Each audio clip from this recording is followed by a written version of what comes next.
Yo, yo, yo, good morning. Grateful for another maggot-free day above the dirt. Jersey Shore, check it out. Jersey Lake at the Jersey Shore.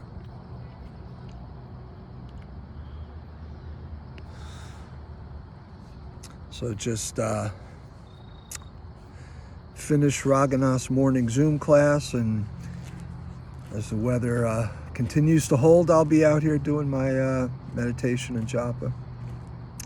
Today's video segues from the last video, which was entitled "Wanting to be spiritual is being spiritual," and it kind of went on the premise that, people are always wondering if they're being spiritual. What does it feel like to be spiritual? What should I look for that confirms that I'm being spiritual? And really, it's simply having the desire to be spiritual. We would not be on a spiritual pursuit if we weren't in touch with some aspect of our spirit already. So segueing off of that, the next issue that seems to rise is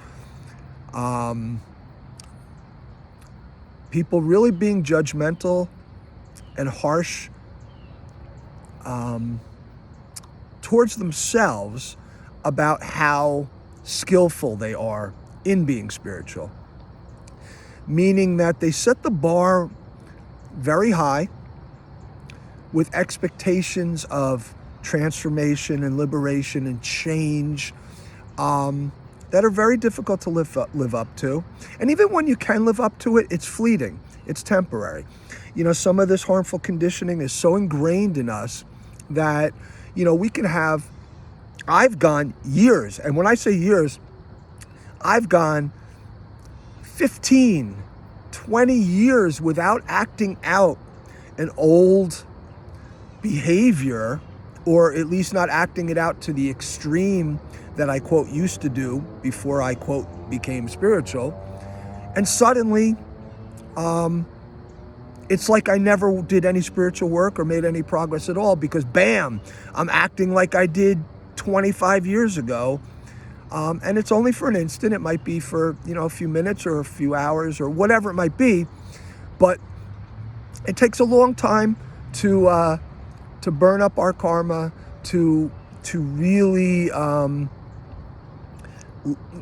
eradicate certain harmful, conditioned ways of thinking and their neuronal patterns and networks.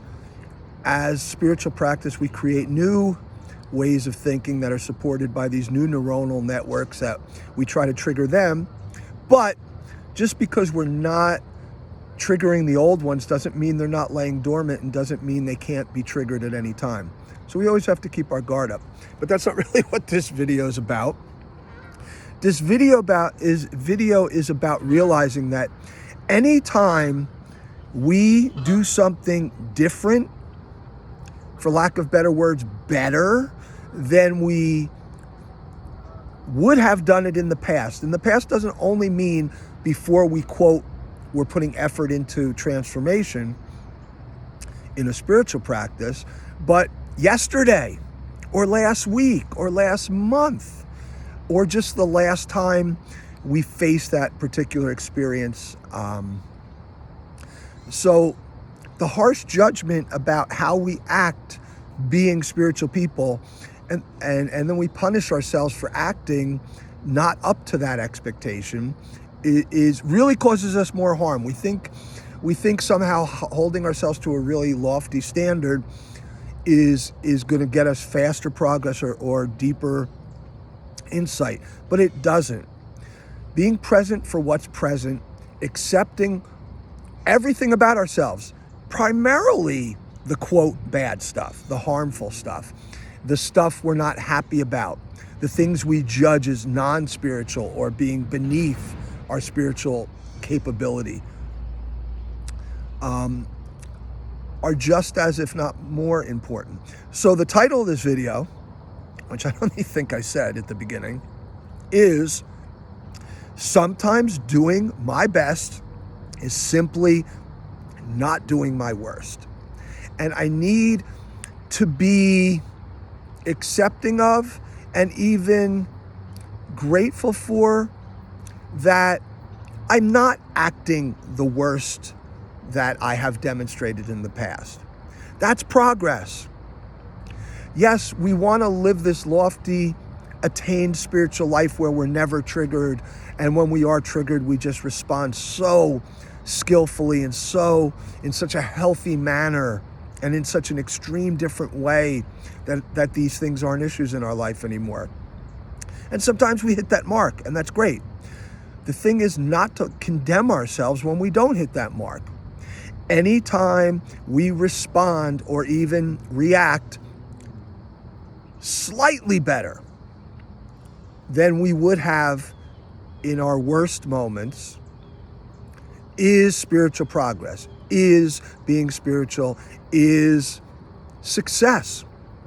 Simply not doing my worst is my best for that moment. I'm not saying we aspire for that all the time and we let that be the norm and get complacent in that. No. But the point is, don't judge ourselves harshly for when we don't live up to our highest spiritual expectations. See that we must have made huge strides in our transformation just to face something so difficult and not act out as harmfully as we know we're capable of. And then the last piece of the harsh judgment is we shouldn't punish ourselves.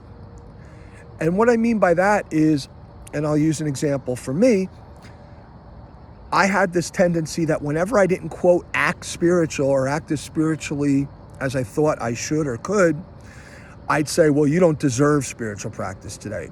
You know, I'd want to meditate, but I'd be like, nah, you know what? You didn't earn it today. I want to read this sacred literature. No, you didn't earn it. You were a piece of, shit today. You fucked up today. And I wouldn't let myself practice, which ironically is when I need to practice the most. The days that I do, that my best is simply not doing my worst, is the days I need to go deeper into the activity of my spiritual practice. Not punish myself and refrain from it and deny myself the access to it. Now, I don't know if I might be the only person in the whole world that does that. I don't know. But I hope this was all helpful. Be grateful for a maggot-free day above the dirt. If you do your worst today, it's still, and let me end on this note. Let's say we do worse than we ever did before today. Being aware of what we're doing and recognizing that it is our worst and we need to address certain areas and certain issues might not be as healed as we think, and we might not have engaged and dealt with things as deeply as we thought we did. That's still good practice. It's good practice. What's not good practice is being ignorant, deluded, and in illusion. So the reality is, even if we have the worst day ever of our spiritual practice today, if we're aware of it, recognize it, and make changes in our practice to accommodate that and engage it and rectify it and heal it, then that's great practice. All right? So there's no way to have a bad day of practice today. It's just not possible with the correct perspective. All right, so I hope this was helpful. Have a great maggot-free day above the dirt, Jersey Shore, Jersey Lake. Peace out.